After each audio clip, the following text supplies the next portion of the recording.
This is the KoperCrabb podcast.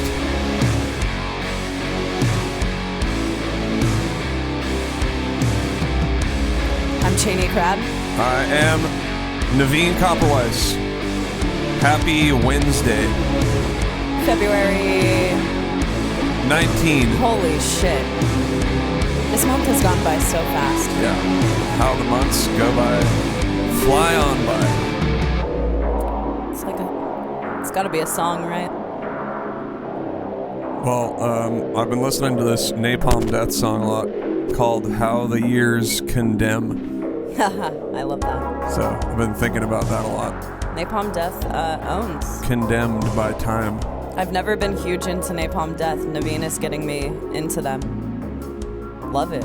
Yeah, we've been on a huge metal frenzy. Specifically, the classics, 90s DM is what we've been listening to a lot. I've personally been listening to Cryptopsy, None So Vile, on repeat for the last couple of weeks. Yeah, one of the best of all time. So, but the thing is, now that we're listening to all this metal, because we did our top songs of, what was it, 2010 to 2020? Yeah. And it was a lot of non-metal bullshit. And now that we're kind of fired up listening to a lot more metal, I think it's going to be time soon to do the top metal songs of all time. Absolutely, podcast. Absolutely. What's sitting in the top 3 for you right now? Well, I feel like that's kind of undisputed for me. I'm gonna say Destroy the Opposition is definitely in the top 3 for me, and that's never gonna change. But also Soul Niger, I guess if we're speaking about the vast world that is just metal, period, then that goes in there. I don't know. Should that be? That is metal. Is your top 3 the same as my top 3 is what I would be curious. Because Navene and I listen in the top 3 to a lot of different metal. I would say that your taste airs more on the super crazy, insane side. Super brutal. Super brutal. Mine is more on the you like mid-tempo shit too. Yeah, I was thinking about making a mid-tempo death metal playlist because I have a bunch of choice songs. I think that's where we meet. That's where our tastes meet. We both love groove and we both love mid-tempo stuff. And when a band can lock into a good groove, that's where both of us can get together. But top 3 is going to probably be, we're going to have some Cannibal Corpse in there. Haven't decided. Cannibal wouldn't make my top 3 just because. Cannibal is the number 1 death metal band of all time. I think I'm in there it is. You heard it first. I agree with you on that.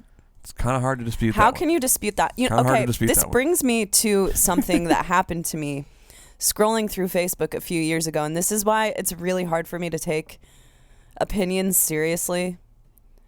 Someone on Facebook said that George Corpse Grinder Fisher is overrated.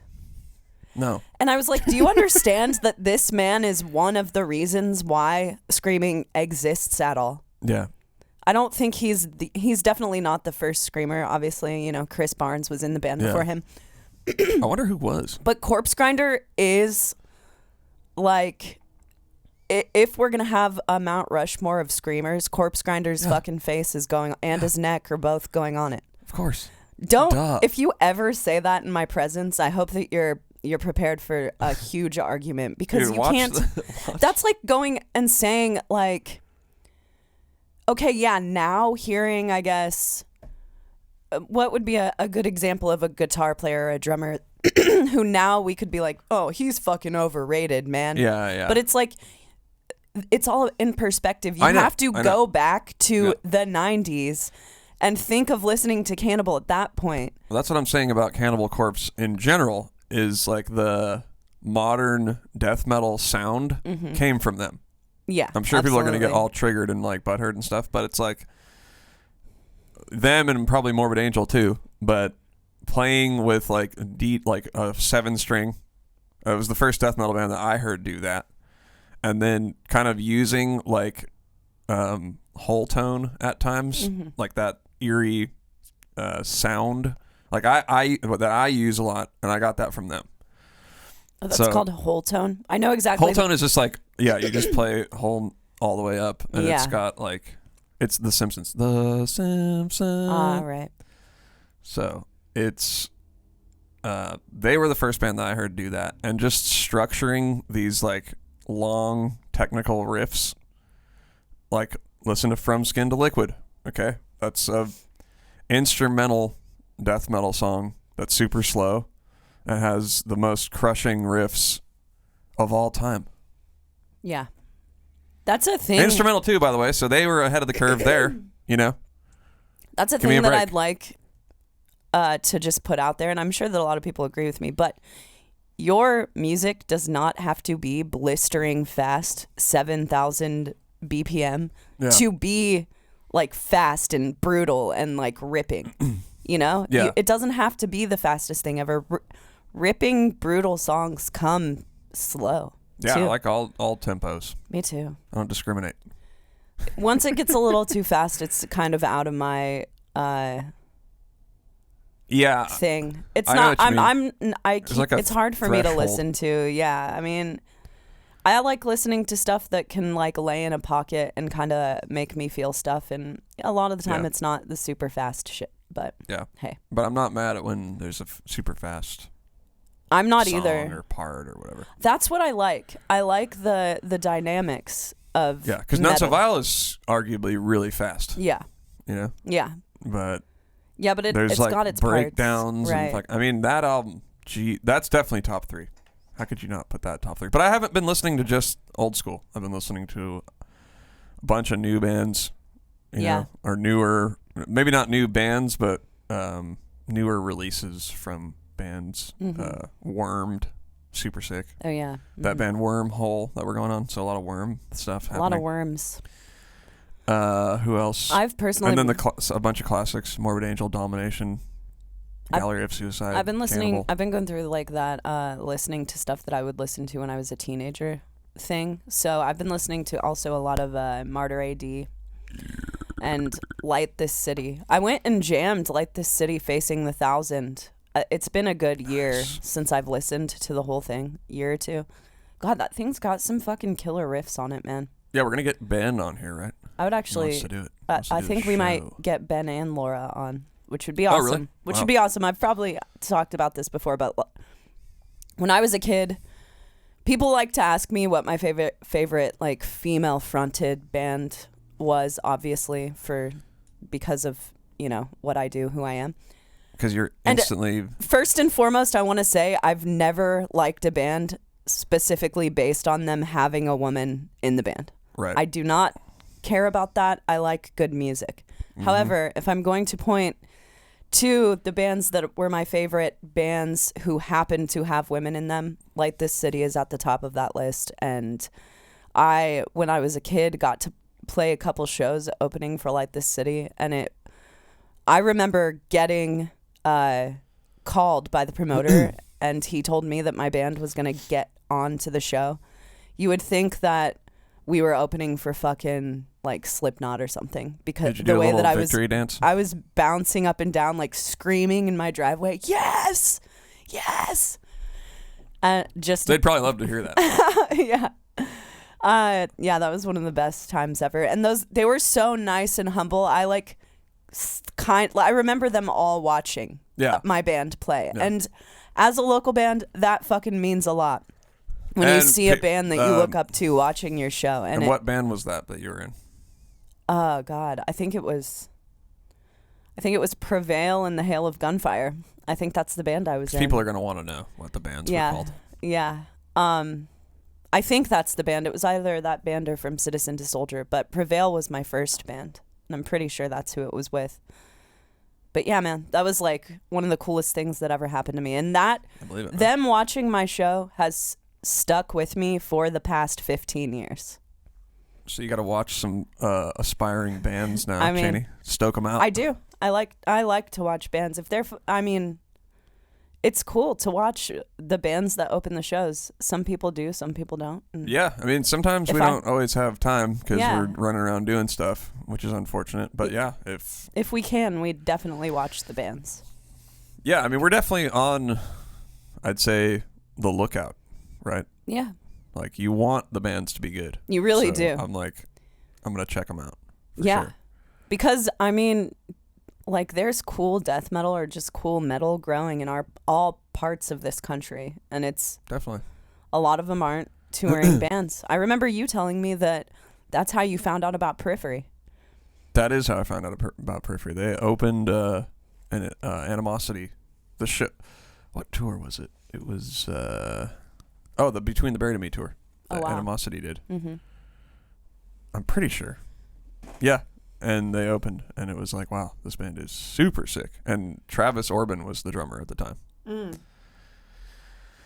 Who's now the drummer for Darkest Hour.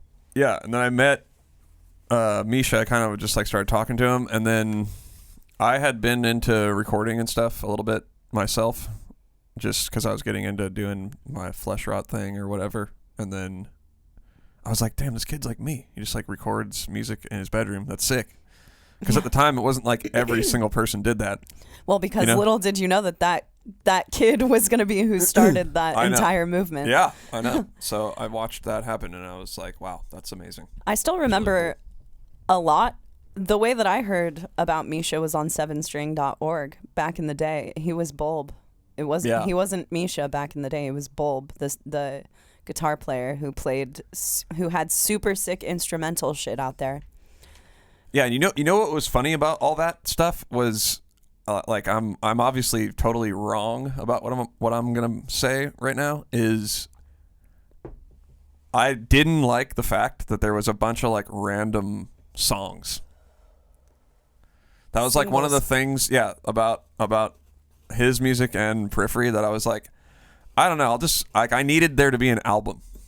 That was just like sort of how my mind worked at the time. Yeah. So I didn't really he gave me a CD of a bunch of songs and I listened to that a lot. But as far as the internet stuff went, I didn't really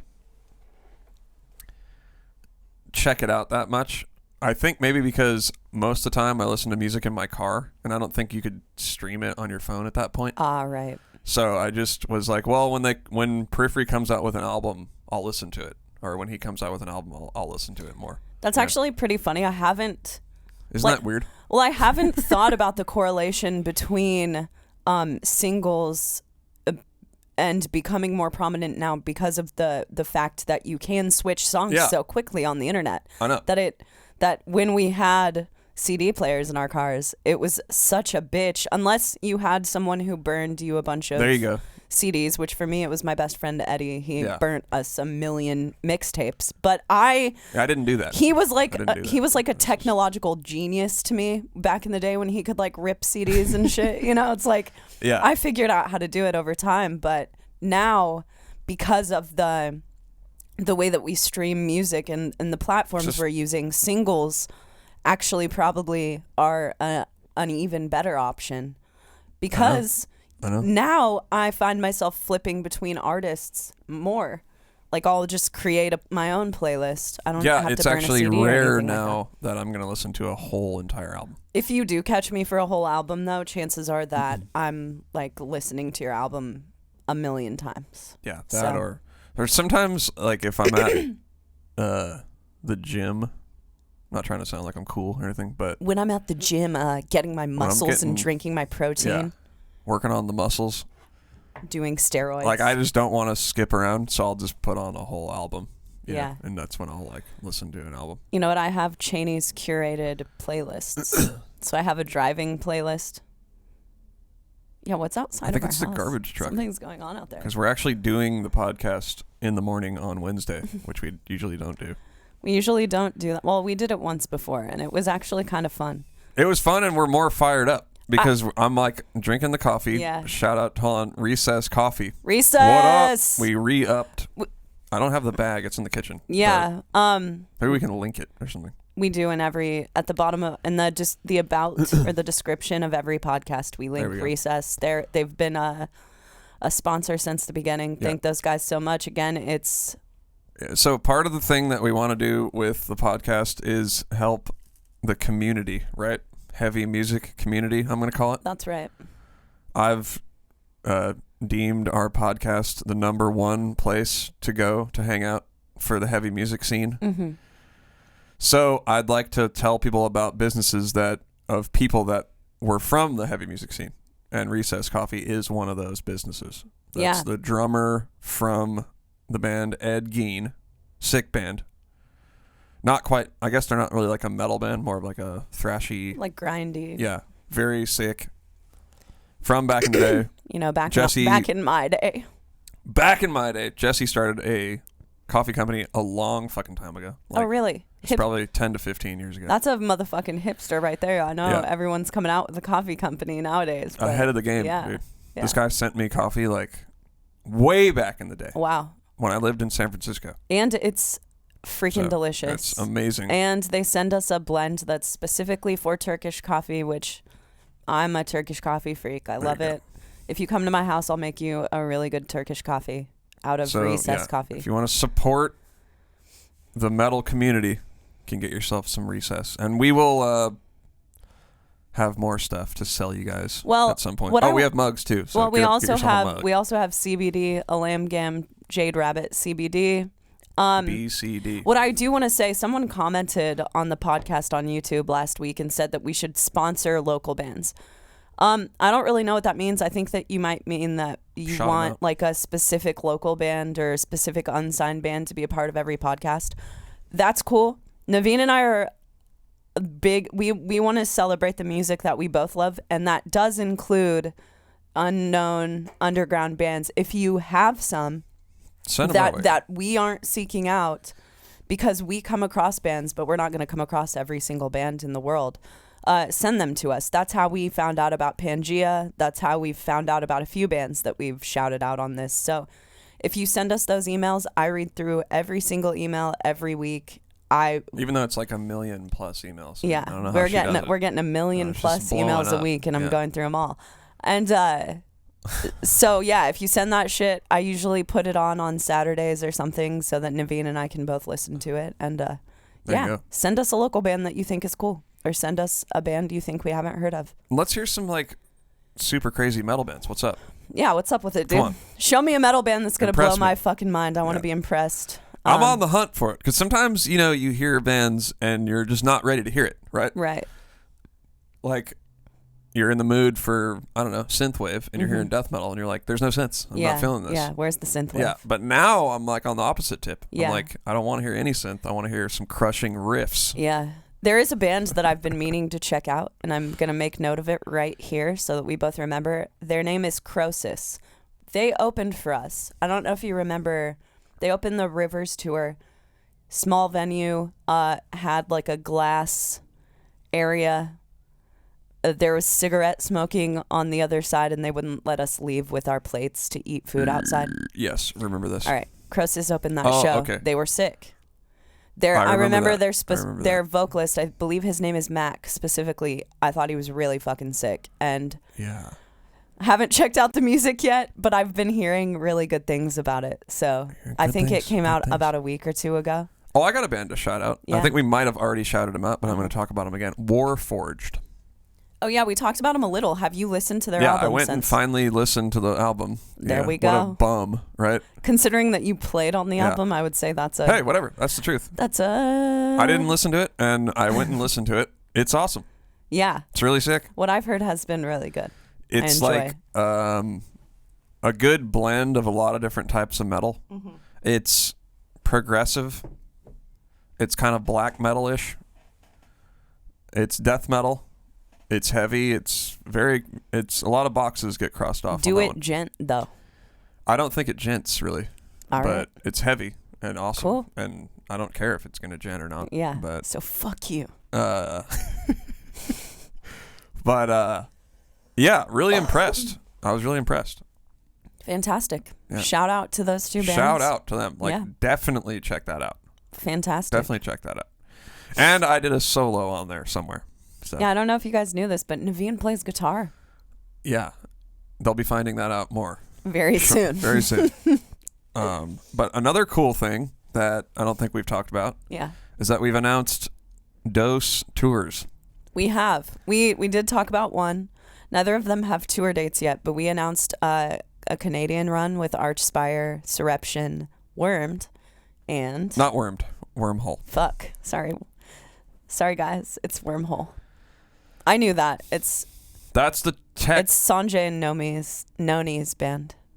That's the Tech Trek tour. That's going to be super sick. That's going to be amazing. That's solid. That All right. lineup, that's solid. Dude, if I was a fan that's legit of technical metal in Canada, I would be fucking running to the ticket office and what's funny is I was listening to Trevor from BDM's. He makes that playlist. Sternad. Yeah, he makes that obituarist. I can't say that. We were on it.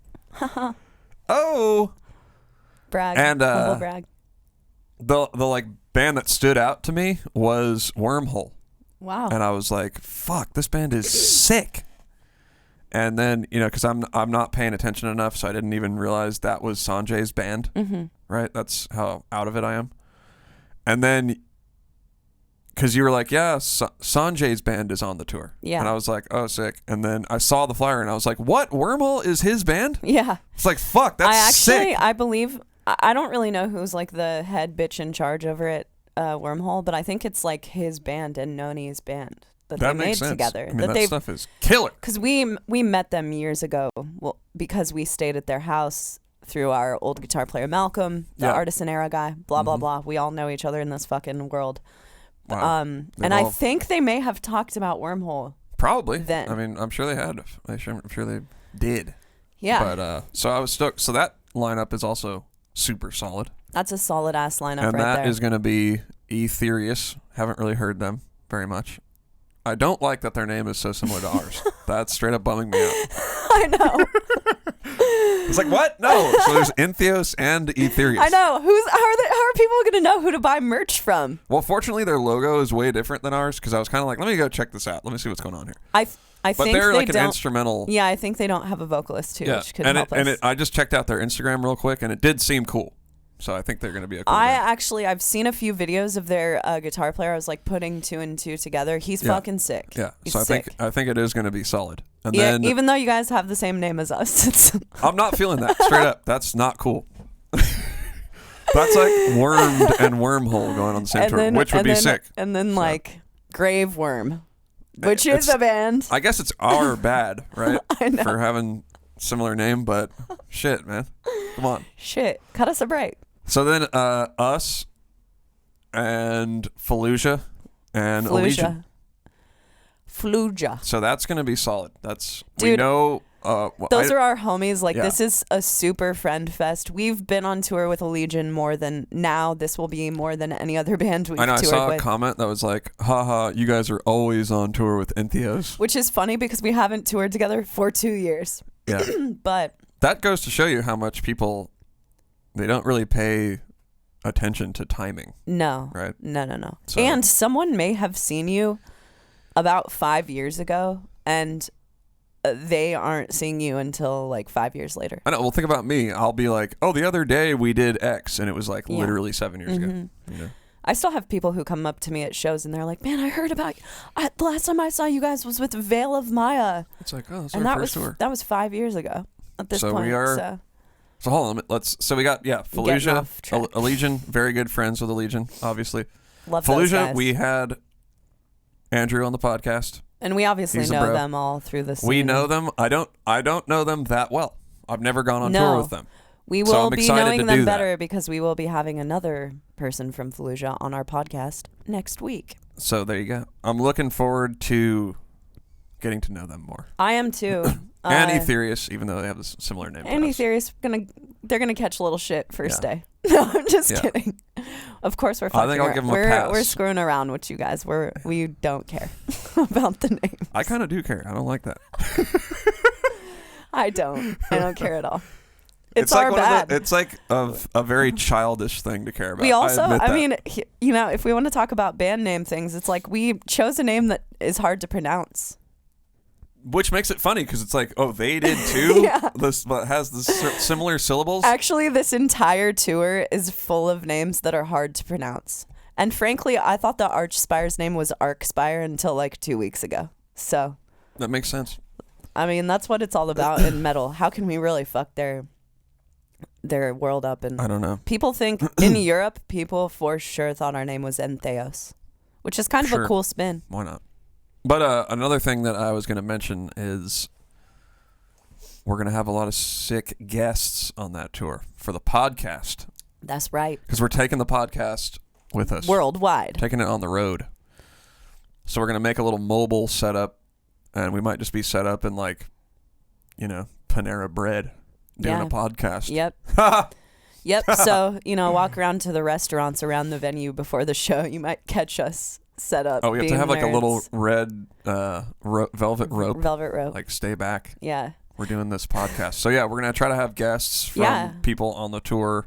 And people who just live in the cities who we would never be able to access. Exactly. Because like we've told you guys before, we want every podcast to be in person. We've both done interviews that are not in person, and we don't like that. We don't like it. Sometimes you get... It's easier to, like, do an interview when you're... If this is an interview, it's easier to fucking talk to someone if you can, like, read their body language and what's going on. So... And just from a listener's perspective, it sounds better. The podcasts I listen to, they have the guests in person. So yeah. That's what I'm trying to do. Yeah. So we've got some cool shit lined up. I think we might do like a Vox and Hops podcast crossover. Speaking of Cryptopsy. Oh, there you go. Yeah. If any of our friends are out there listening and you're in a city we're about to hit, we'd love to have you on the podcast. Ooh. Shoot us a text. But yeah, and, we're trying to take it. Another thing, so the Tech Trek tour is Canada only. Correct. But the other tour, none of the dates have been announced. No, I think the Allegiant dates should be coming out this week or next week. The Allegiant dates, that's going to be strictly U.S. I think I'm allowed to say that. Yeah. Which brings us to a question that someone had, and that is, dumb question. So it's actually not dumb. This is actually a really, really good question, Brandon. Who decides when you can announce tours, new albums, stuff like that? I'm going to answer this one, Chaney.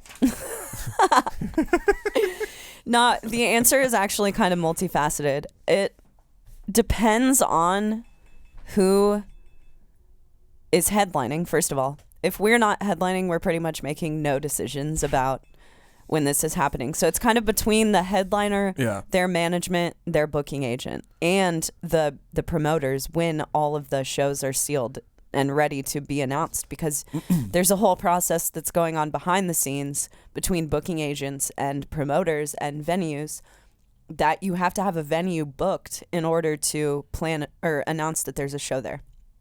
Right. So what I would assume that we're waiting on right now with the dates for Allegiant and Fallujah and Archspire is for every date to be locked down. Yeah.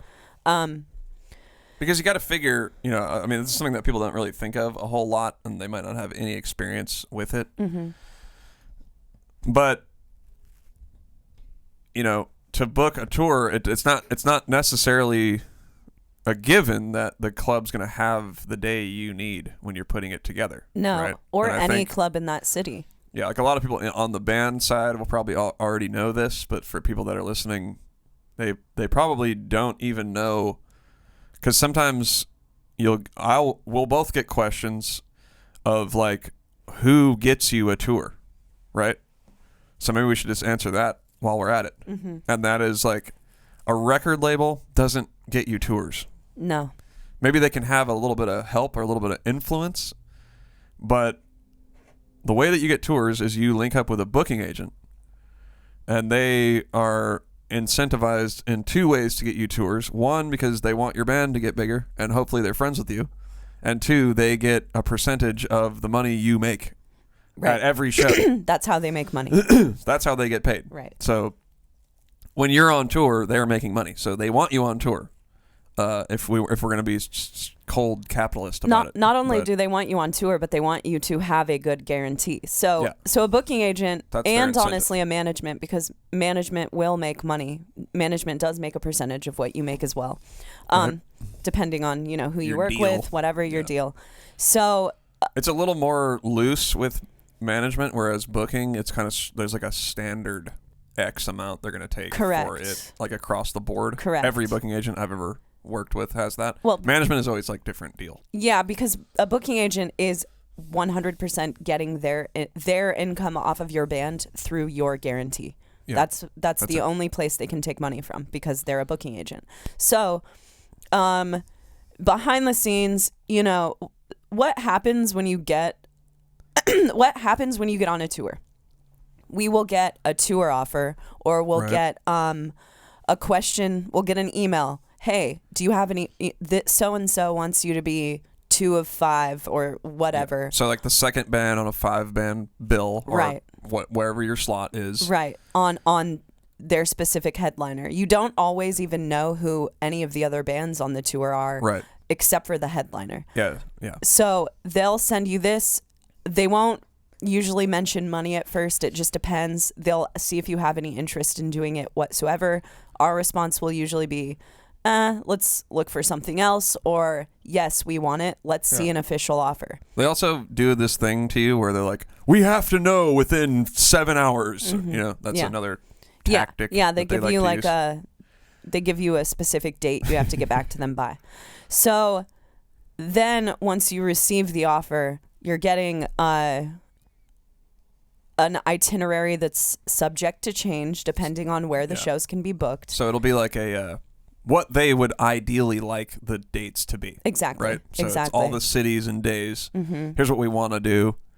Then it ends up being something close to that, because maybe Cincinnati is booked that night and they have to go to, Cleveland. Yeah. And also on that offer, you'll get, here's the money that you can get paid. Then you can kind of enter a negotiation, because either they're down for you to negotiate, or it's just a flat deal. Like they're not open for negotiation because the tour can only afford a specific amount of money. So then you either enter negotiation and you start talking about the money back and forth, or you're like, okay, we're taking this. Yeah. So after that, you're confirmed for the tour.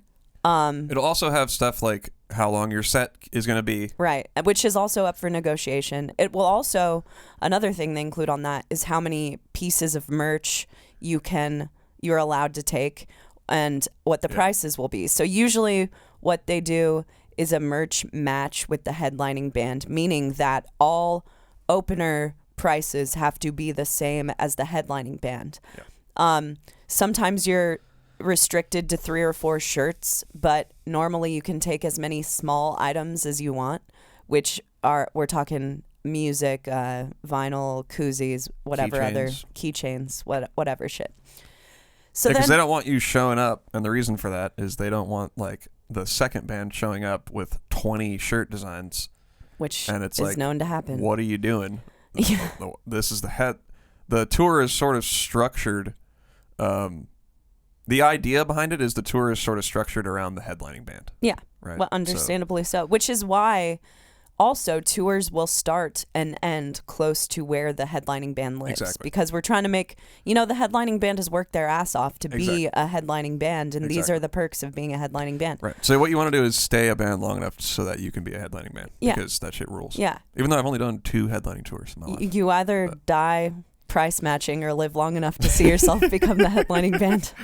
Yeah. So also with the price matching thing, the reason that exists is because you don't want one of the openers to come in and sell their t-shirts for $5 while the headliner is selling everything for $35. So it's not a free market situation. Not a free market. So we're dealing with anyway.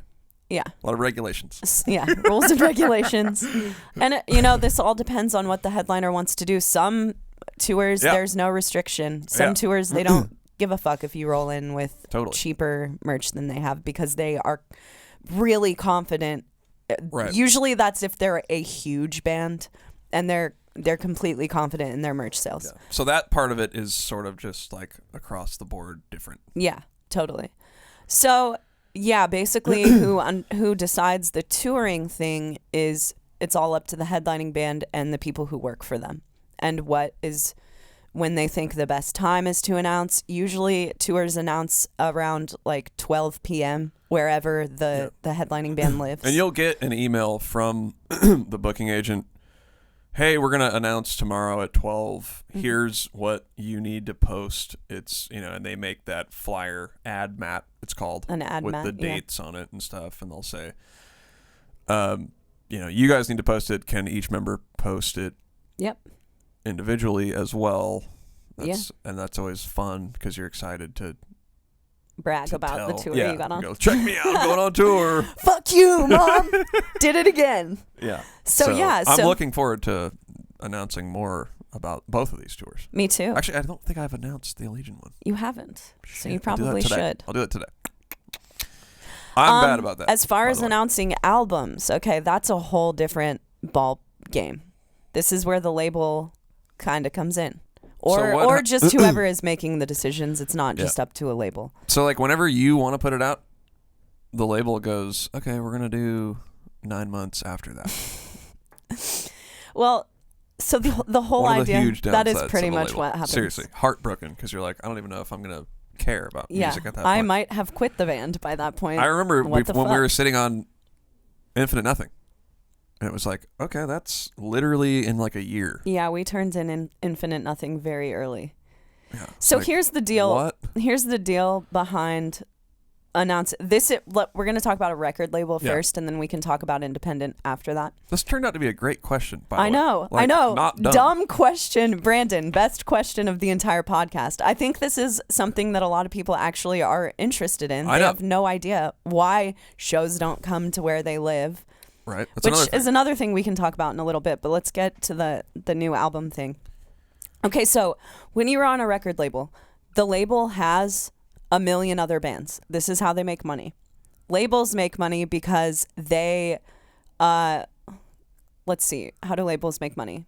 Labels give you an advance, right? You sign to a label, you get an advance.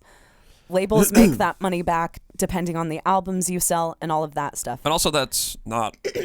There's no standard deal across the board. It's always different. So you could say, well, you know what? I don't really need that much upfront money. Mm-hmm. Why don't we just have a better percentage split and I'll just fund it myself. You know, I know people who have done that as well. That's where, like, if you guys are signing to a label, get a fucking lawyer. You have to have a lawyer to negotiate things. That is a thing. Yeah. But anyway, beyond all of that, that's why a label has so many bands. That's why they're trying to push bands. That's how they make money, is from bands selling stuff. Depending on the deal, if you have a 360 deal, after your band net profits, this is not how much money you make. This is how much money your band is bringing in overall. Yep. After your band net profits a certain amount, the label will make a percentage of every single dollar that the band brings in on the 360 deal. Yeah, so not a good deal for me. Not a good deal for me Great either. for label. Great for a label, not good for me. Sometimes they will counteract that or counterbalance that by giving you a tour advance or tour support. Tour support, which is great. Which is fantastic because you get a tour, and tour support can be in the thousands of dollars. A great thing because you'll get a European tour offer, or you'll get let's say you get a tour offer on a Metallica tour, but you have to pay like $20,000 to buy onto it. Metallica is a tour worth paying $20,000 to buy onto. If there's any fucking tour to buy onto, it's probably a Metallica tour. And there's also situations where, so this is in defense of a label, where that's one of them. And then even on a smaller scale than that, like if you're gonna do sometimes like a European tour, or you need money to get over there. Absolutely. Not all bands can self-fund that. Costs a lot of money.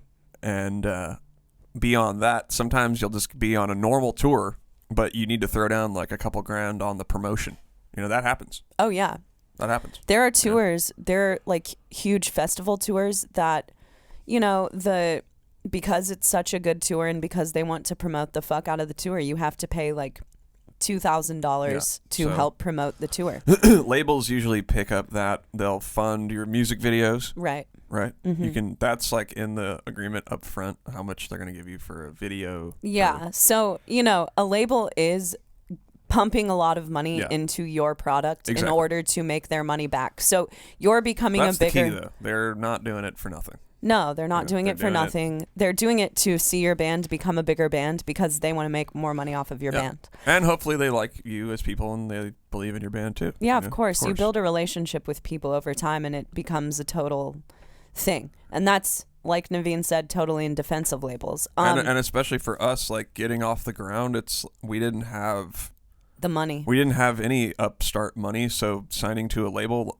enabled us to do a lot of stuff right out of the gate. Oh, yeah. Like have music videos, have a touring vehicle, have all this stuff. So it's definitely got its place. You know? And especially if you're not trying to like save up or something like that. You know what I mean? Right. I mean, or a lot of people don't have enough disposable extra income on top of what they make to do that. Mm-hmm. So it's extremely helpful in that way. Or, I mean, if you're not an engineer and you don't have an engineer in your band, it costs money to make an album. It costs money to get art. Labels will cover all of that shit. Exactly.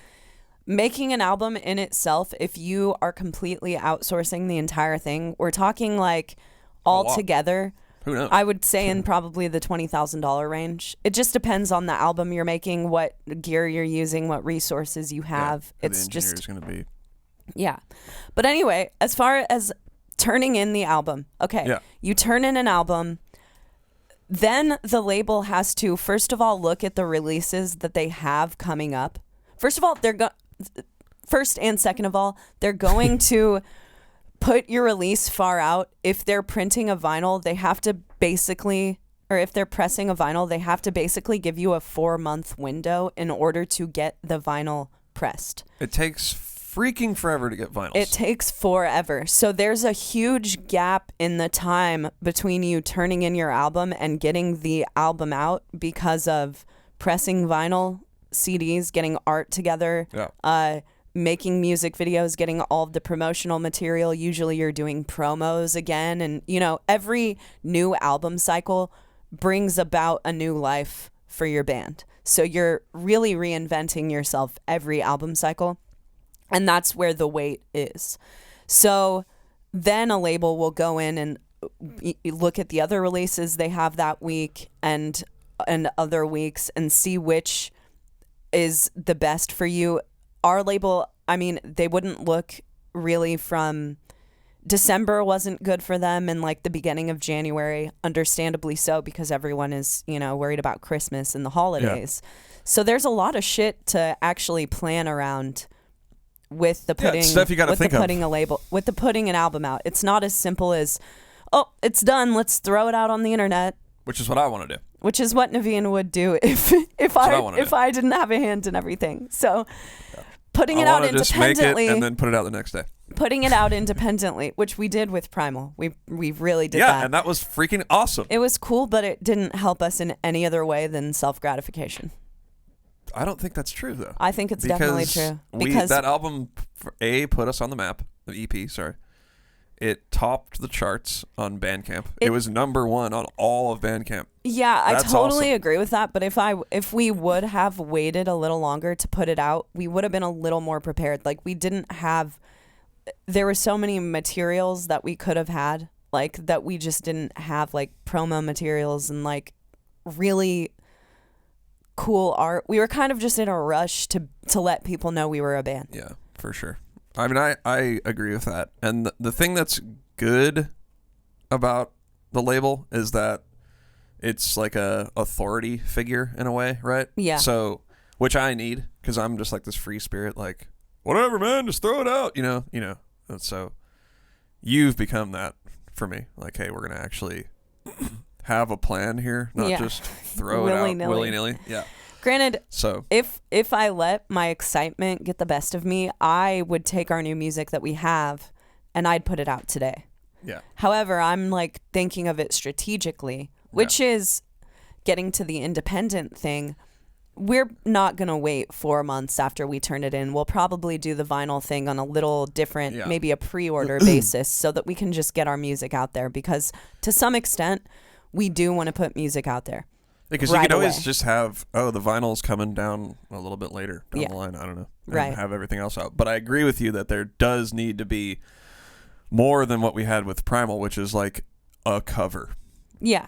Just like, it was a cover and an EP. Well, I think it worked for a band in their infancy who was like putting out something. But as for us now that we're more of an established band where it's like, we should have like a few things just a little a lot more in order now, I think, than they used to be. Yeah, I agree. I mean, I maybe like, what are you thinking? Just, I mean, because people probably are wondering like what else you should put out with a release. What I'm thinking, well, personally, what I think should come along with a release is that you either a music video or some kind of visualizer. Yep. For a single, which should come out first. So that's something that we definitely should have had for Primal. First, you want to put a single out that promotes the EP or album to help it do better in the long run. Because one thing that we did with Primal is that we announced it was coming out on the 15th of a month, and we put it out on the 13th. So now... That's silly. That's silly. Yeah. So now what I would do is put out a lead single, lead people to buy that thing, because every pre-order that happens in the 2-month waiting period goes toward your first week sales, which first week sales, for those of you who don't know out there, is still a thing that people are looking to. Although, in my opinion, I think it's a bit of an antiquated model to look at first week sales. I wonder, do you think people still care? Because I have no idea. Everyone seems to think that they do. Really? I don't know how important it is in the world of YouTube plays and all of that stuff. Like, what if you had 0 first week sales, but you went and looked on Spotify and you had like 300K listeners a month? Yeah. It's like, are you really going to care? That's why I think it's an antiquated model. Yeah. I'm sure that Spotify plays, that YouTube plays, and everything else have fit into this. It has to be, right? But everyone still talks about how many albums you sell in your first week. That's true. So that's another reason to pump up the release, because first week sales have a bit to do with the kind of tours that you're getting.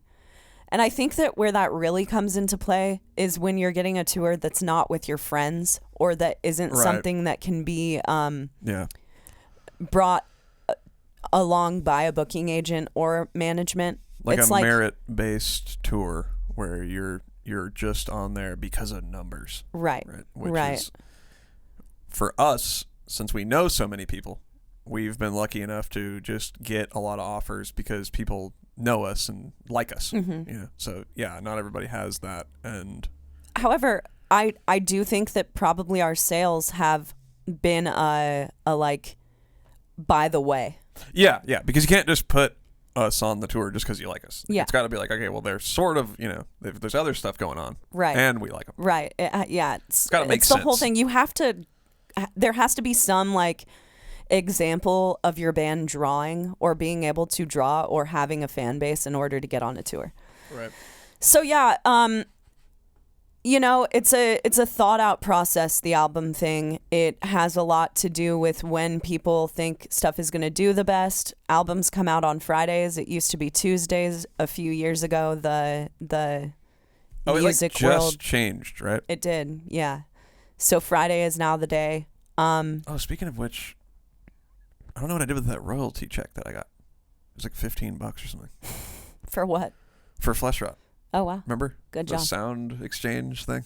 Yeah. You guys should sign up for Sound Exchange out there. Yeah, that was another thing cash. I found out about that Johnny told me about.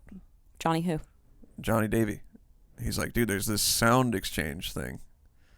And they like collect money. It's not royalties. They collect money when your music is played somewhere. I don't even know how it works. Okay. But there's money there.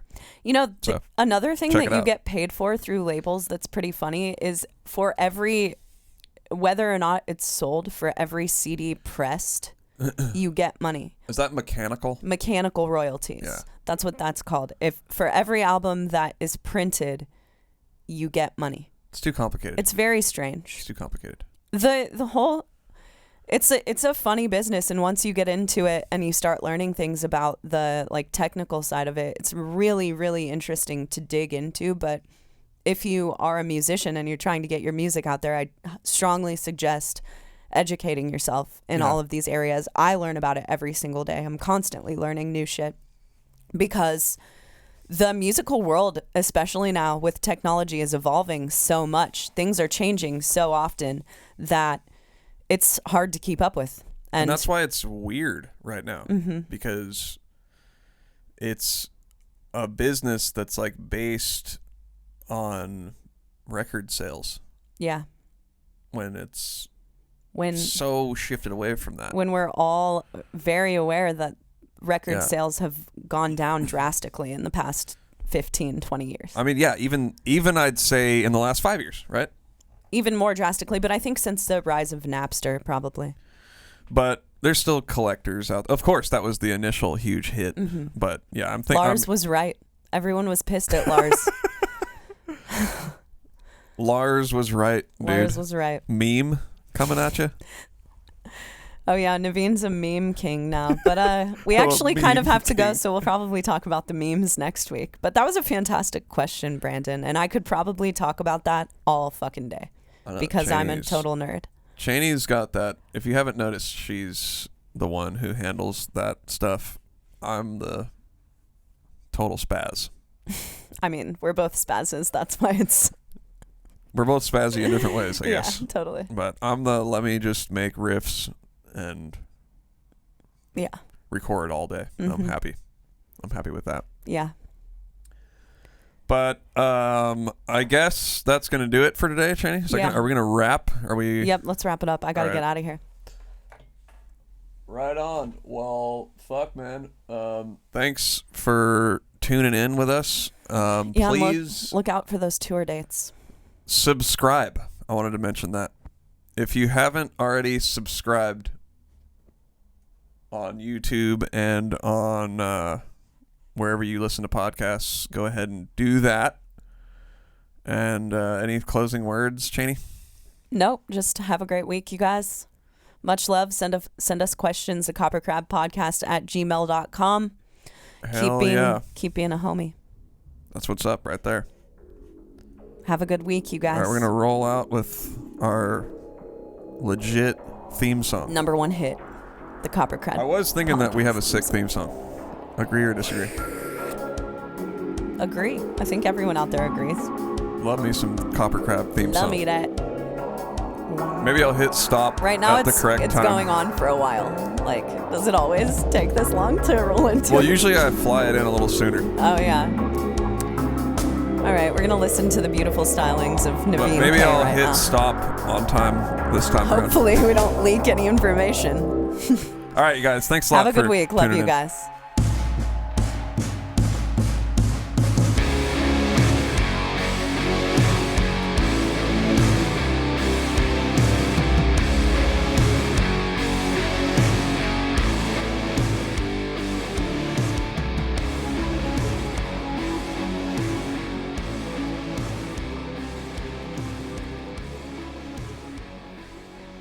That kid's